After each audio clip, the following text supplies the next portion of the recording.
You know the vibes. Welcome back to another episode of the Hoop Genius podcast brought to you by NBA 2K24. And the beauty of NBA 2K24 is you can play in the NBA and you can play in the WNBA. And the WNBA draft just happened last night. And I want to say huge congratulations to Caitlin Clark for being the number one pick in the WNBA draft, becoming the best draft pick from the University of Iowa since the one and only Mr. BJ Armstrong. BJ's back on the show today.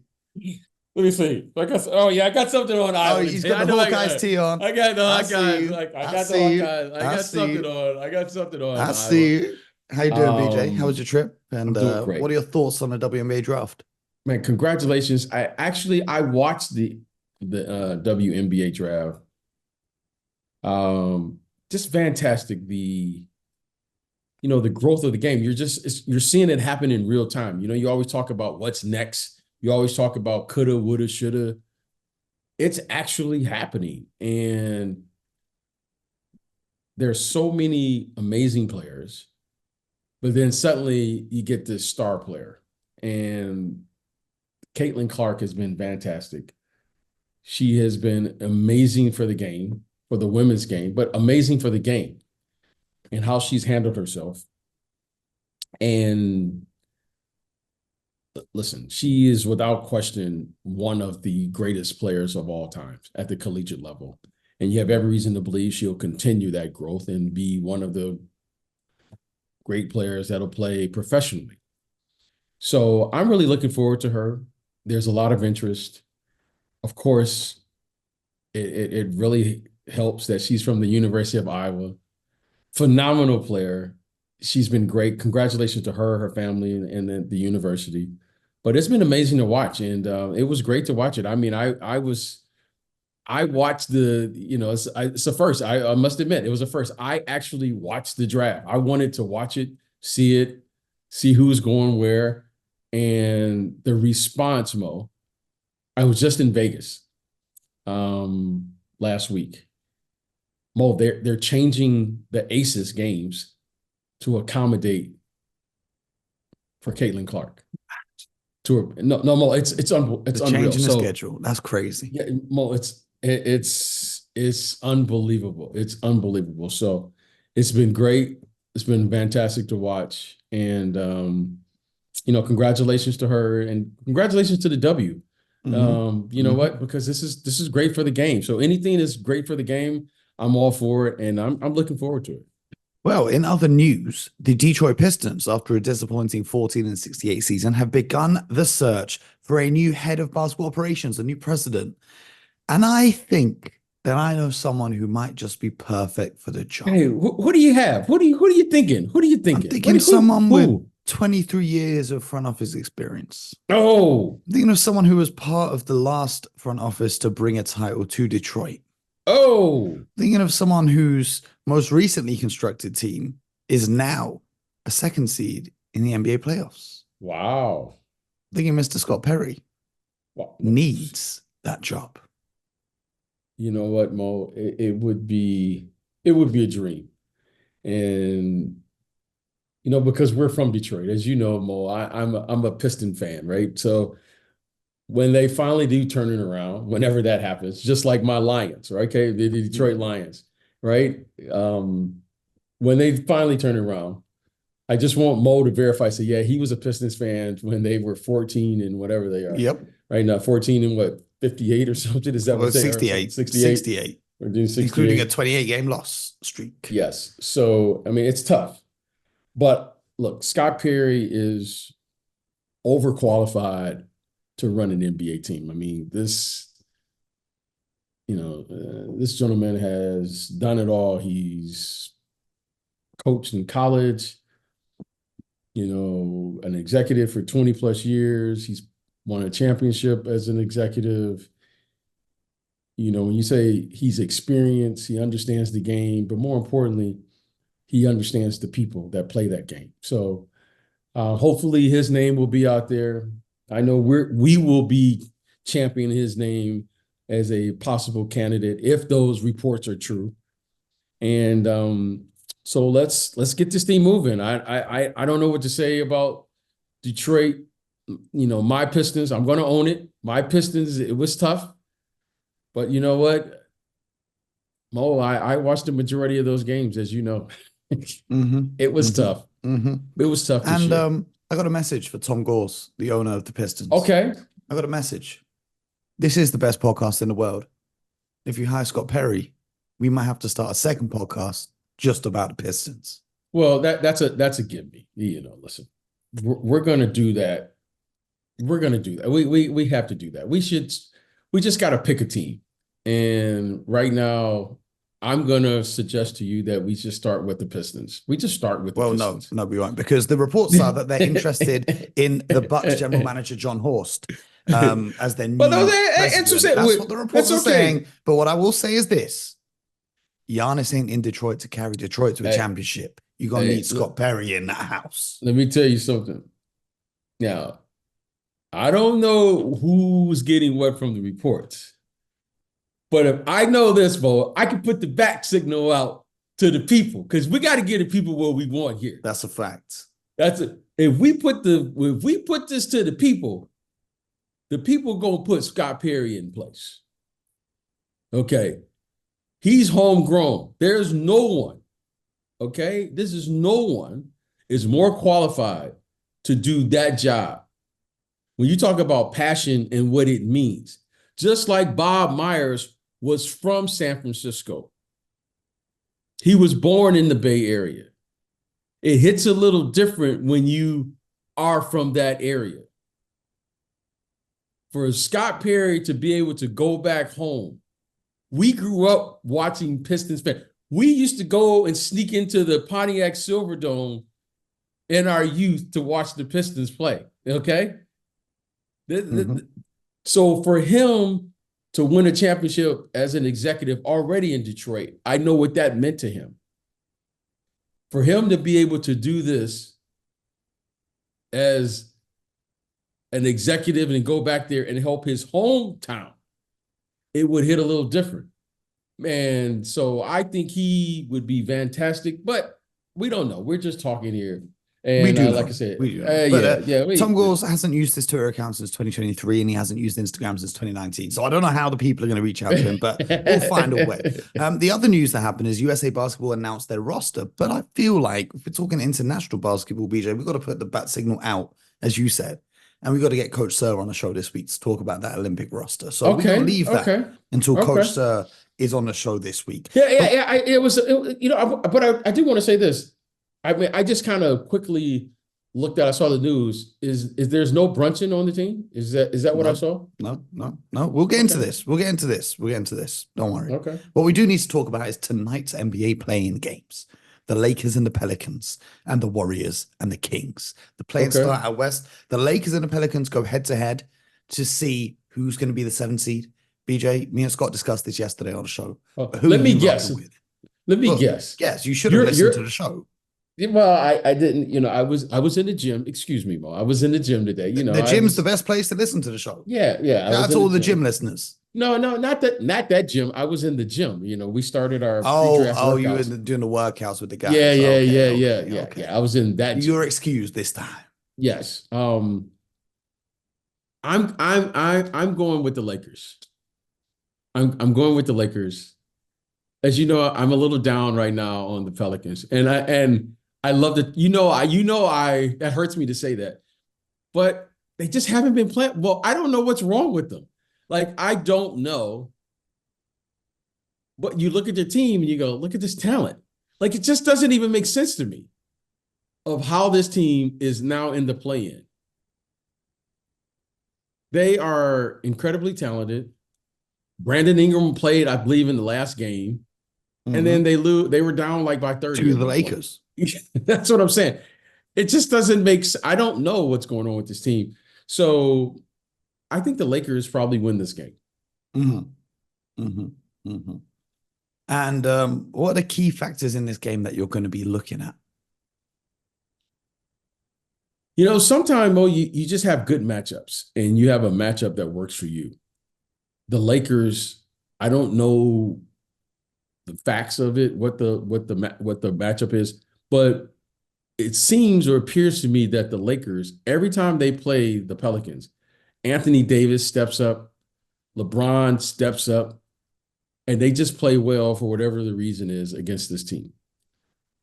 Now, Well, I think the AD's got a Lakers, little extra incentive for the way that he yes, that's left what New I'm Orleans. saying. He can't embarrass himself And by losing. and I don't think the Lakers want to play against pace because they're not like a young team, right? They don't want to play against Sacramento and they don't want to play against Golden State.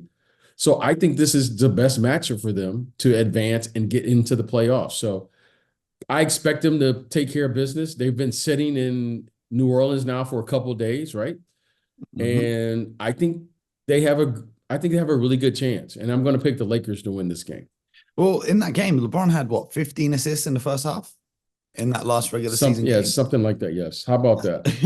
If he's doing that, I don't know how you're stopping him. We finished with a triple-double, 28 points, 11 assists, 17 assists, 11 rebounds. So do you think the key for the Pelicans is to play with as much pace as possible, get out and running, get Zion going in transition? He only had 12 points in that last game and Brandon Ingram only had 13. I don't expect both of those guys to have such low-scoring games, but this is the team that got destroyed by the Lakers in the in-season tournament as well.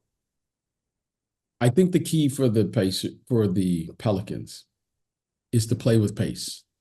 And I've been very vocal about they don't have that player that can do that, right? You know, CJ McCullough is a really nice player in his own right. However, he's not a player that plays downhill. So now that puts a lot of responsibility for Zion, who's probably their best interior player. He's playing some version of a point forward. So you got your power forward who's dribbling the ball, playing downhill because he has the ability to do that. Brandon Ingram comes back, and I don't know where he's going to be at physically. I just don't. What can I expect from him? He had one game? He's been out for an extended amount of time. He comes back in one game, and then now he's playing in the biggest game of the year. So I don't know what to expect from him. Just give me what you got. Zion is certainly capable of having a game. I don't care who he's playing. But I think he's an interior player, and they have him playing out on the perimeter.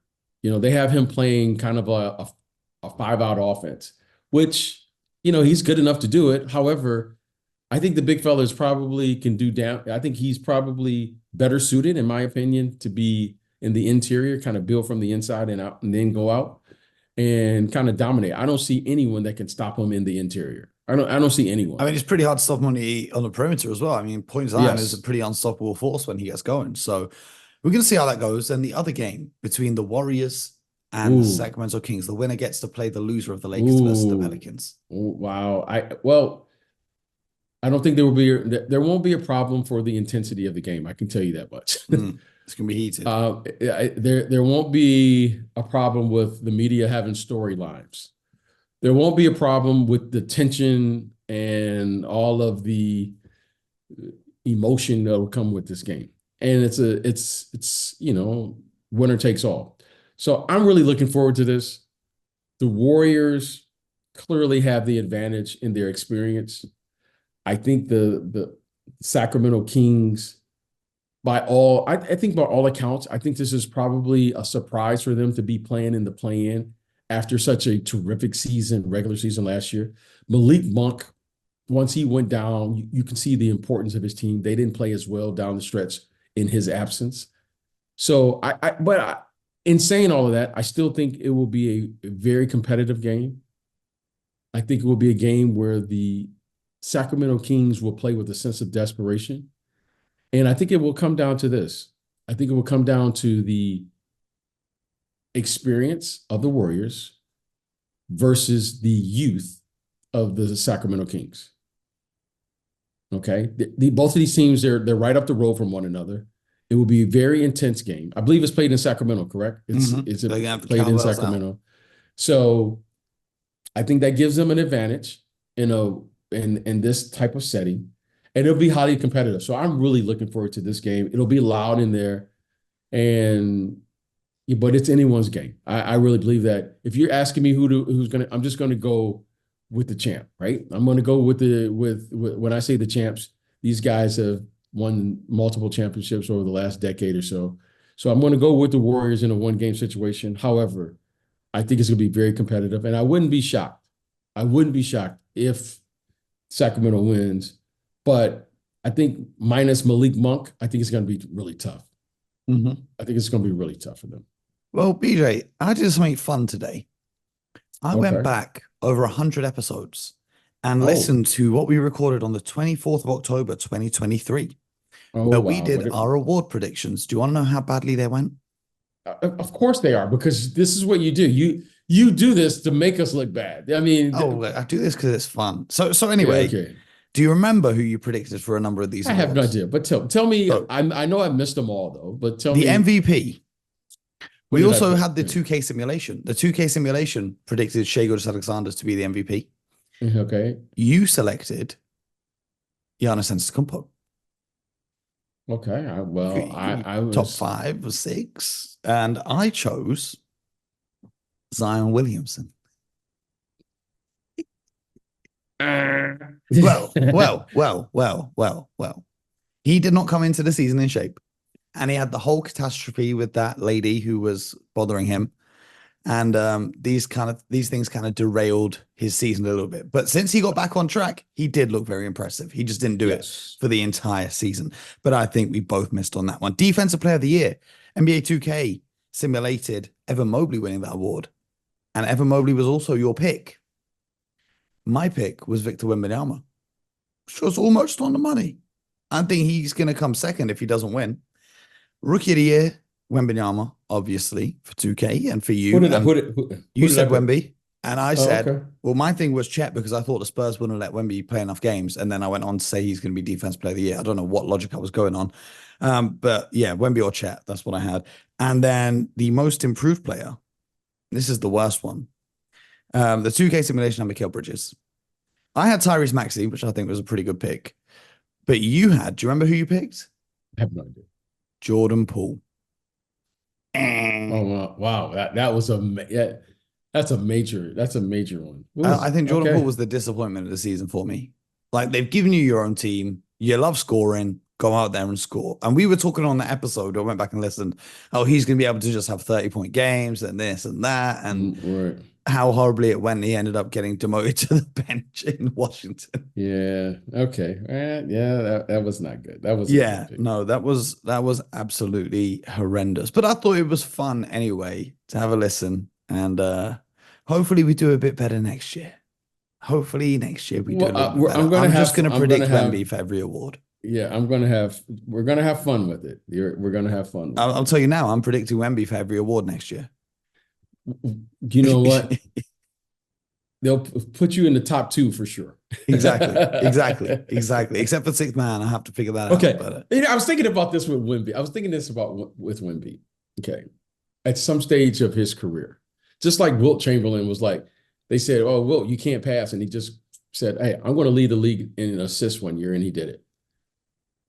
So I was thinking, I think Wembanyama, if he wants, I think he could lead the league in like every field goal percentage.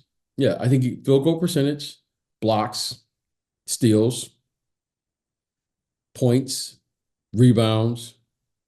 I don't think he could lead the league in field goal percentage. Because there are guys in the league that only take field goal attempts when they're in the paint. Wemby shoots a lot of threes now.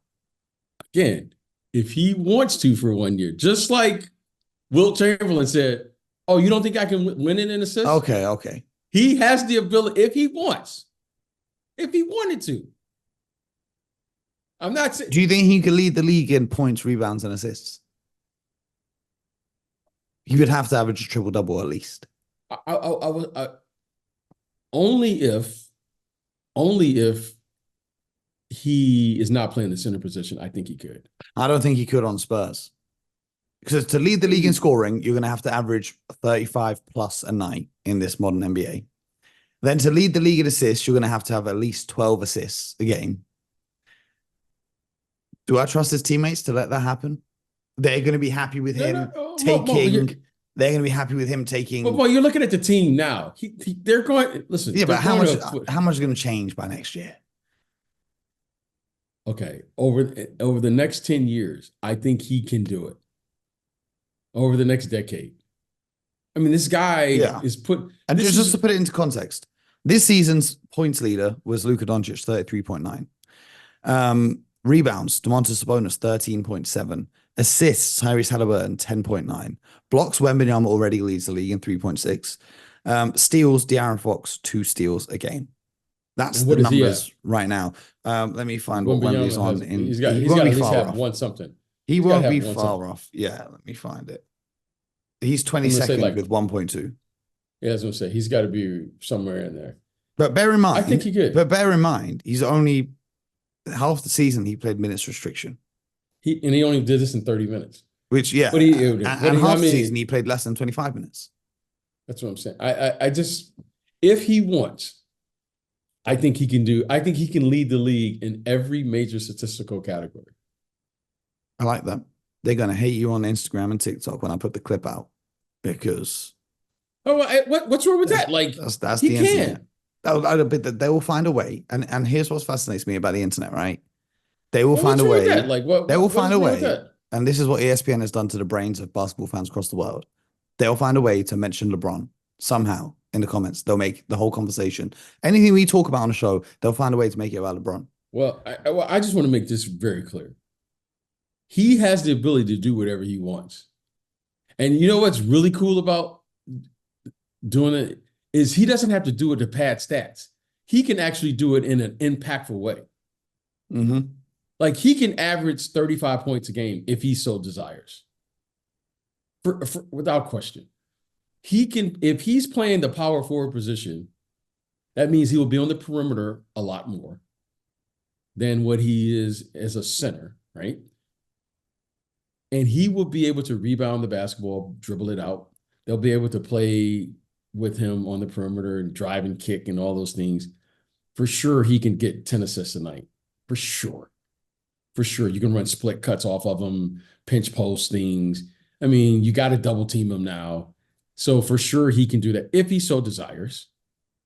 Mm-hmm. If he so desires, he can for sure, but he shoots threes, which he should shoot threes. He's a good shooter. But I mean, well, let's imagine he plays with, they draft a big guard where they can just run screen roll with him and lobs and stuff. He can shoot easily, Mo, 65%. Easily. Well, easily he can do that. Well, this season he shot 46.5%. I mean, and that was 32.5% on threes. His spot up 3-point shooting let him down because off the dribble, he's cashing them in. But off the dribble, he shot one of the worst percentages in the league. And he's going to be better off the catch next year. And he's going to be better next year. Well, he had 10.6 rebounds in 30 minutes a night. He had 21.4 points. We'll see. Yeah, I think he can do BJ, it. Are you going to miss not talking about Wembanyama for the next couple of months until the Olympics? Because he finds a way to creep up in every episode. You know what I'm really fired up for? You know what I'm really fired up for? More than anything right now. More than anything. Okay, I'm going to even say this. I'm more fired up for this, I think now, more than the NBA Finals, is the Olympics. Mm-hmm. Are you pulling No. I'm really intrigued about the implications of what could happen in the Olympics. I mean, I'm fascinated now to say, okay, the best players in the NBA right now are foreign-born players. That's a fact. But they're all split up and divided. It's not like we got international versus USA. Okay, Mo, I'm fascinated. Why? Because more times than not, the best player on the team will actually, win the game. Yeah. Okay. You can have the one best player. However, Team USA they could have Kawhi Leonard as their 12 man. We'll get into this with Coach Sir. After this show, Well, let Coach Sir say what he said. Well, I just want to say this. I am really, really, I think this is going to be a critical moment in the game. This Olympics right here. I think we will look back and say, this will be a critical moment because let me tell you something. I've never seen the world so confident coming into the Olympics. I've never been more confident in Team USA. Okay. I think the rest of the world is like feeling pretty good right now. Time will tell. Time will tell. But in the meantime, we got the NBA play-in. We will be back with you tomorrow, letting you know what happened, how the games went, breaking all of that down for you, and then giving you a preview of the Eastern Conference playing matchup. So make sure you subscribe to the show on YouTube, Spotify, Apple, wherever you get your podcast from. Appreciate each and every one of you who tunes in and listens. And until next time, you know the vibes. Get buckets.